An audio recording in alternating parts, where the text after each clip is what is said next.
Good morning, all of you. Dear students, welcome back to online classes. Last classes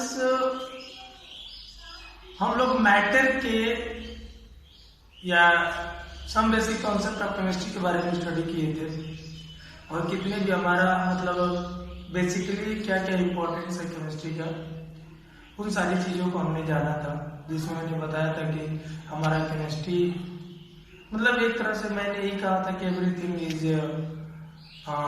made with help of chemistry, like drugs, plant, fuels, means एक तरह से मैंने ये सारी चीजें बताया था कि हर चीजें हमारा किससे बना होता है कि कहीं ना कहीं केमिस्ट्री उसमें यूटिलाइज है। क्लियर। और आज हम लोग एक इंट्रोडक्शन में ही पढ़ेंगे मैटर क्या होता है, मैटर का क्लासिफिकेशन हम लोग किस तरीके से किए थे, किस बेसिस पे किया गया है, और नेक्स्ट क्लासेस में हम लोग केमिकल कॉम्बिनेशन पढ़ेंगे। क्लियर। क्योंकि ये सारी चीजें इंट्रोडक्शन है। क्लियर। अगर आप लोग चाहो तो इसको बुक से भी पढ़ सकते हो, क्योंकि 9th क्लासेस में आप लोग इसका स्टडी कर लिए हो, मुझे वीडियो बनाने की जरूरत नहीं पड़ती, बट मैं ये सोच के बना रहा हूँ वीडियो कि आपको ये सारी चीजें एक बार रिवाइज हो जाए, बट ये सारी चीजें आप लोग पीछे क्लासेस में पढ़ चुके हो। क्लियर। जैसे अगर मैं सबसे पहली चीज ये कहूँ कि मैटर क्या है, मैटर क्या है, हम लोग पीछे क्लासेस में पढ़ते आ रहे हैं कि anything occupied space having mass is known as matter, मतलब कि कोई दुनिया की कोई भी थिंग्स मैटर है, अगर उसके पास स्पेस ऑक्युपाइज करने की एबिलिटी हो, उसके पास मास हो, तो हमारा क्या है, मैटर है। क्लियर। तो अब इसका अगर डिफिनीशन आपसे कोई पूछ दे, ध्यान दीजिएगा, इस चार्ट को आप लोग क्लियरली अंडरस्टैंडिंग करोगे कि अगर आपसे कोई पूछ दे व्हाट इज मैटर, मैटर क्या है, तो आप मैटर का यहाँ पे डिफिनीशन लिख सकते हो कि एनीथिंग्स occupied space having mass is known as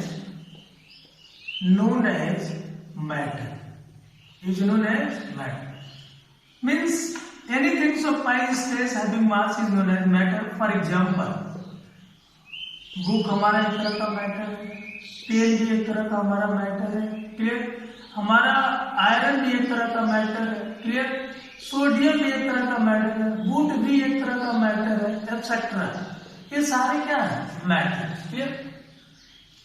अब हम लोग मैटर को क्लासिफाइड कर दें, अभी तक हमने बस क्या जाना, मैटर। क्लियर। अगर मैटर के अपोजिट अगर हम लोग बात करते हैं तो आ जाता है वो नॉन मैटर। थोड़ा सा उसको भी हम लोग जान रखें, नॉन मैटर। अगर आपसे कोई पूछ दे, क्लियर, कि मैटर तो हो गया कि जो सब्सटेंसेस या कोई भी थिंग्स हो जिनके पास स्पेस ऑक्युपाइज करने की एबिलिटी हो, मास रखने की एबिलिटी हो, वो मैटर हो जाएगा। लेकिन हमारे एटमॉस्फेयर में या हमारे यूनिवर्स में कुछ ऐसे भी थिंग्स हैं जिनके पास ये दोनों टेंडेंसी नहीं है, मीन्स करने का कि स्पेस ऑक्युपाइज करने की भी एबिलिटी नहीं है और मास रखने की भी एबिलिटी नहीं है, तो उस तरह के थिंग्स को आप क्या कर देते हो, नॉन मैटर कर देते हो। क्या कर देते हो, नॉन मैटर कर देते हो। क्लियर। क्या कर देते हो, नॉन मैटर करते हो। तो अगर आपसे कोई पूछ दे कि नॉन मैटर क्या हो सकता है, तो नॉन मैटर ये कर सकता हो कि एनी थिंग्स का मीन्स जो things having not occupied space and having mass is known as क्या होगा, नॉन मैटर। क्लियर। जिनके पास जैसे इसके नेगेटिव मीन्स जिनके पास ऑक्युपाइज करने की एबिलिटी ना हो, स्पेस, मास रखने की एबिलिटी ना हो, नॉन मैटर होगा। फॉर एग्जांपल, अगर नॉन मैटर का एग्जांपल आपसे कोई पूछ दे तो आप कह दोगे हेट, लव, थॉट, एक्सेट्रा। ये सारे क्या है, नॉन मैटर है। क्लियरली।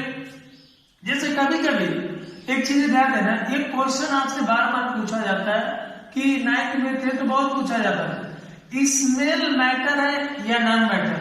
तो स्मेल हमारा किस कैटेगरी में आता है, मैटर में आता है। स्मेल किस कैटेगरी में आता है, मैटर में आता है। क्लियर। अब हम लोग बात आती है कि जब हम लोग मैटर जान लिए तो जो हमारे थिंग्स है यूनिवर्स में, एटमॉस्फेयर में, वो थिंग्स को हम लोग फिजिकली या केमिकली क्लासिफाइड करते हैं, क्लियर, फिजिकली और केमिकली क्लासिफाइड करते हैं उस मैटर को, क्लियर। तो फिजिकली हम लोग मैटर को मेनली 3 पार्ट्स में क्लासिफाइड करेंगे और केमिकली किसी मैटर को हम लोग 2 पार्ट में क्लासिफाइड करेंगे, क्लियर। जैसे अगर कह दे रहे फिजिकली क्या होता है, तो आपने पीछे क्लासेस में पढ़ा है कि अगर कोई मैटर हो, अगर उसकी बॉइलिंग पॉइंट चेंज हो जाए, रिफ्रैक्टिव इंडेक्स चेंज हो जाए, मतलब एक तरह से फ्रीजिंग पॉइंट चेंज हो जाए, लेकिन वो मैटर अपनी आइडेंटिटी न खोए, वो मैटर अपनी आइडेंटिटी न खोए, तो मैटर हमारा क्या होगा, फिजिकली क्लासिफाइड हो रहा है, फिजिकली चेंज हो रहा है, क्लियर। अगर कोई मैटर अपना अगर प्रॉपर्टीज चेंज होने के बाद अपनी आइडेंटिटी भी खो देता है, तो वहां पे केमिकल चेंजेस हो जाते हैं। इट मींस क्या, वो मैटर केमिकली क्लासिफाइड हुआ है। जैसे आप देख लो बल्ब है, तो बल्ब को एक बार ऑन करते हो फिर ऑफ करते हो, तो बल्ब कभी अपनी आइडेंटिटी नहीं खोता, बस उसका प्रॉपर्टी चेंज होती है कि एक बार ऑन हो रहा है एक बार ऑफ हो रहा है। लेकिन जस्ट ये फिजिकल एक्टिविटी हो गई, लेकिन जस्ट वहीं पे देख लो अगर एक आयरन है, तो आयरन जब रस्टिंग मोड में आ जाता है, मतलब रस्ट उस पर लग जाता है, तो वो अपनी आइडेंटिटी खो देता है। आयरन से वो क्या बन गया, रस्ट बन गया। आयरन से क्या बन गया, रस्ट बन गया, क्लियर। आयरन से क्या बन गया, रस्ट। यहाँ पे केमिकल चेंज है because it loss identity on, अपनी आइडेंटिटीज को लॉस कर दिया, अपनी आइडेंटिटीज को क्या कर दिया, लॉस कर दिया। इस बेसिस पे हम लोग फिजिकली स्टेट के बेस पे मैटर को क्लासिफाइड करते हैं और केमिकली बेस पे हम लोग मैटर को क्लासिफाइड करते हैं, क्लियर। तो देखना, फिजिकली हम लोग मैटर को 2 पार्ट में क्लासिफाइड करते हैं on the basis of physical state, on the basis of physical state, दूसरा on the basis of chemical state. अभी मैंने दोनों के बारे में बताया। फिजिकल स्टेट के बेस पे मेनली मैटर को हम लोग 3 पार्ट में क्लासिफाइड करें। हालांकि हम लोग पढ़ेंगे कि मैटर का जो स्टेट होता है वो 5 होता है on the basis of physical state, लेकिन मेनली बात होती है, समझ में आ रही है, तो मेनली हम लोग पढ़ेंगे एक सॉलिड, क्लियर, दूसरा पढ़ेंगे लिक्विड, तीसरा पढ़ेंगे गैस, क्लियर। जैसे देखना, गैस के लिए सिग्निफिकेंस G होता है, लिक्विड के लिए L होता है, सॉलिड के लिए S होता है, क्लियर। और अगर हम लोग on the basis of chemical state matter को क्लासिफाइड करते हैं, तो matter is classified into 2 parts. One is pure matter, एक हमारा क्या होता है, प्योर मैटर होता है, क्लियर। दूसरा क्या होता है, impure matter. Impure matter it is also known as mixer, इसको आप क्या नाम देते हो, मिक्सर करते हो, क्लियर। प्योर मैटर क्या होता है, ये चीज ध्यान दीजिए, मतलब एक ऐसा सब्सटेंस जो 1 काइंड्स ऑफ पार्टिकल से बना हो, एक ऐसा सब्सटेंस जो 1 काइंड्स ऑफ पार्टिकल से बना हो, उसको आप प्योर मैटर कह देते हैं। जैसे मान लो आयरन हो गया, क्लियर, वाटर हो गया, एक्सेट्रा, ये केवल 1 काइंड्स पार्टिकल से बने, 1 काइंड्स पार्टिकल से बने, तो इसको हम लोग क्या करते हैं, प्योर मैटर करते हैं। जैसे अगर मान लो यहाँ पे समझना है वाटर को, तो वाटर के 1 ड्रॉप में 10 to the power 21 particles present होते हैं वाटर से। देखो यहाँ पे 1 ड्रॉप वाटर में, 1 ड्रॉप वाटर मॉलिक्यूल में 10 to the power 21 particles present है, किसके, वाटर, किसके पार्टिकल, किसके, वाटर, क्लियर। अब इसको हम लोग नॉर्मली देख नहीं पाएंगे, हाईली रेंज के माइक्रोस्कोप से रीड कर पाते हैं वाटर के पार्टिकल्स को। फिर रीड किया गया एक्सपेरिमेंटली कि 1 ड्रॉप वाटर में 10 to the power 21 particles water molecules के प्रेजेंट होंगे, क्लियर, समझ में आ गया होगा। तो अगर आपसे कोई, इसका मैं डिफिनेशन नहीं बोल रहा हूँ, बस इंट्रोडक्शन जा रहा है कि अगर आपसे कोई पूछे वर्ड में प्योर मैटर था, बता दोगे कि pure matter is made with help of one kind of particles is known as pure matter. Clear? Example भी दे सकते हो, आयरन, वाटर, और भी हमारे एलिमेंट्स का एग्जांपल दे सकते हो। Clear? Pure matter is a classified into two parts. Pure matter को हम लोग टू पार्ट्स में क्लासिफाइड करते हैं। एक हमारा होता है एलिमेंट्स, क्लियर, और दूसरा हमारा होता है कंपाउंड। कंपाउंड्स ध्यान दीजिएगा, एलिमेंट्स तो वही हुआ कि अगर एक एलिमेंट्स मतलब एक ही पार्टिकल से मिलकर बना हो यूनिफॉर्मली, तो हमारा क्या कहलाएगा? एलिमेंट्स कहलाएगा। क्लियर? अब हम लोग जैसे मान लो सोडियम, पोटेशियम, लिथियम, हाइड्रोजन, सब क्या है? एलिमेंट्स। अब इस एलिमेंट्स को हम लोग तीन पार्ट में क्लासिफाइड करते हैं, जिसके कहते हैं एक हमारा मेटल हो गया, दूसरा क्या होगा? नॉन मेटल हो गया, और तीसरा हमारा क्या हो गया? मेटेलॉइड हो गया। मेटेलॉइड, मेटेलॉइड को हम लोग सेमी मेटल्स भी कहते हैं। क्या कहते हैं? सेमी मेटल, याद रखना। क्लियर? तो मेटल आप लोग मैंने 9th क्लासेस में पढ़ाया था कि मतलब जिन एलिमेंट के आउटर मोस्ट सेल में 1, 2, 3 इलेक्ट्रॉन्स हो वो मेटल्स होते हैं, और जिस एलिमेंट के आउटर मोस्ट सेल में 5, 6, 7, 8 एलिमेंट्स होते, 8 इलेक्ट्रॉन्स होते हैं, वो क्या कहलाता है? नॉन मेटल्स कहलाता है। क्लियर? और मेटेलाइट हमारे पूरे पीरियोडिक टेबल में 7 होते हैं। कितने होते हैं? 7। और नॉन मेटेलाइट में भी 22 होता है, और बाकी सारे एलिमेंट्स हमारे क्या होते हैं? मेटल होते हैं। क्लियर?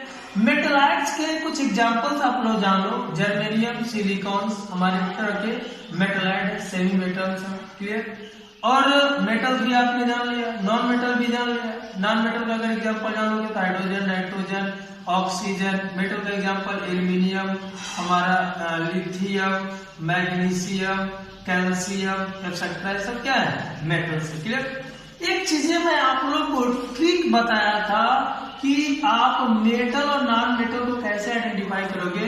तो मैंने बताया था कि अगर मेटल के रिस्पेक्ट में आप जानोगे कि जिस एलिमेंट के लैटिन नाम अगर IUM आता है तो हमारा मेटल को सिग्निफाई करता है। याद रखना, जिस एलिमेंट में ट्रिक बताया था पहला मेटल के लिए, जिस एलिमेंट के लैटिन नाम में लास्ट में क्या है? IUM आए वो मेटल होता है। जैसे लिथियम, सोडियम, पोटेशियम, समझ लैटिन नाम है। जैसे सोडियम को देखो कैलियम हो, आयरन का तो सर ओयल है, तो आयरन का हमारा लैटिन नाम क्या है? फेरन। आयरन का लैटिन नाम क्या है? फेरन। तो जिसके लैटिन नाम में IUM आए वो हमारा मेटल होता है, except helium and germanium. Helium and germanium, helium और जर्मेनियम को छोड़कर दूसरे केसेस में हमारा आता है नॉन मेटल। तो नॉन मेटल के रिस्पेक्ट में मैंने बताया था जिस एलिमेंट के लैटिन नाम में ON आए, जिस एलिमेंट के लैटिन नाम में क्या जाए? ON आए, वो हमारा क्या कहलाएगा? नॉन मेटल कहलाएगा। क्या कहलाएगा? नॉन मेटल कहलाएगा, except silicon, boron. Clear? Except silicon, boron is non metal signify करेंगे। क्लियर? मीन्स सॉरी, सिलिकॉन हमारा एक्सेप्ट, मैं बोल रहा हूं एक्सेप्ट सिलिकॉन, बोरान, एक्सेट्रा, ये हमारे क्या है? नॉन मेटल, मेटलाइड होते हैं, लेकिन इनके लैटिन नाम में ON आता है। क्लियरली आप लोगों को समझ में आ गया होगा। क्लियर? अब हम लोग कंपाउंड्स की बात करें तो अगर आपसे कोई पूछे वर्ड में कंपाउंड्स, तो कंपाउंड्स का जिक्र आप लोग जानते हो कि जब 2 or more elements combine to each other definite proportional by mass is known as compound. Clear? Means कहने का कि अगर कई सारे एलिमेंट या दो से अधिक एलिमेंट्स अपने मास का एक डिफरेंट कंपोजिशन में कंबाइन होकर एक नए सब्सटेंस का फॉर्मेशन करे तो उसको हम लोग क्या नाम देते हैं? कंपाउंड देते हैं। जैसे वाटर है, देख लो हाइड्रोजन और ऑक्सीजन मिले हैं, तो हाइड्रोजन और ऑक्सीजन का अगर मास रेशियो देख लो क्या, हाइड्रोजन 2:16 2 1 2 2 8 16। अगर हाइड्रोजन और ऑक्सीजन 1:8 में कंबाइन होते हैं तो वाटर मॉलिक्यूल बनता है, और ये वाटर मॉलिक्यूल एक तरह क्या है? कंपाउंड्स। वाटर मॉलिक्यूल एक तरह क्या है? कंपाउंड्स। क्लियर? कंपाउंड्स को हम लोग दो पार्ट में क्लासिफाइड करते हैं, एक होता है ऑर्गेनिक कंपाउंड्स और दूसरा होता है इनऑर्गेनिक कंपाउंड। क्या होता है? Organic compound. अब ऑर्गेनिक कंपाउंड्स क्या है कि वो एक कंपाउंड जो लिविंग सोर्स से ऑब्टेन हो उसको हम लोग ऑर्गेनिक कंपाउंड्स कहते हैं। हालांकि इसको डिटेल से स्टडी करेंगे जब हम लोग ऑर्गेनिक केमिस्ट्री पढ़ेंगे। बस यहाँ पर डिफिनेशन जान लो कि वे कंपाउंड्स जो लिविंग सोर्स से ऑब्टेन हो like plant, animals, human beings, वो हमारा क्या कहलाएगा? ऑर्गेनिक केमिस्ट्री, ऑर्गेनिक कंपाउंड्स कहलाएगा। जैसे C12 H22O11 एक्सेट्रा। ये हमारा जो सुक्रोज है गन्ने से प्राप्त होता है। गन्ने हमारा क्या एक तरह का प्लांट्स है, तो हमारा क्या सुक्रोज एक तरह का कंपाउंड है। Inorganic compound those types of compound which obtain with help of minerals and rock is known as inorganic compounds. या ये कह सकते हो कि ऐसे कंपाउंड जो नॉन लिविंग सोर्स से ऑब्टेन हो वो हमारा इनऑर्गेनिक कंपाउंड्स कहलाता है। जैसे देख लो calcium carbonate, ammonium sulphate, NH4 twice SO4, this is etcetera. ये क्या है? इनऑर्गेनिक कंपाउंड्स कहलाता है। क्लियर? नेक्स्ट लेक्चर में हम लोग इम्प्योर मैटर्स के बारे में स्टडी करेंगे। क्लियर? यहाँ तक हम लोग यही जानेंगे। और इम्प्योर मैटर और फिजिकल सॉलिड क्या है, लिक्विड क्या है, गैस हम लोग पीछे क्लासेस में पढ़े हैं, फिर एक बार रिवाइज करा देंगे। Thank you.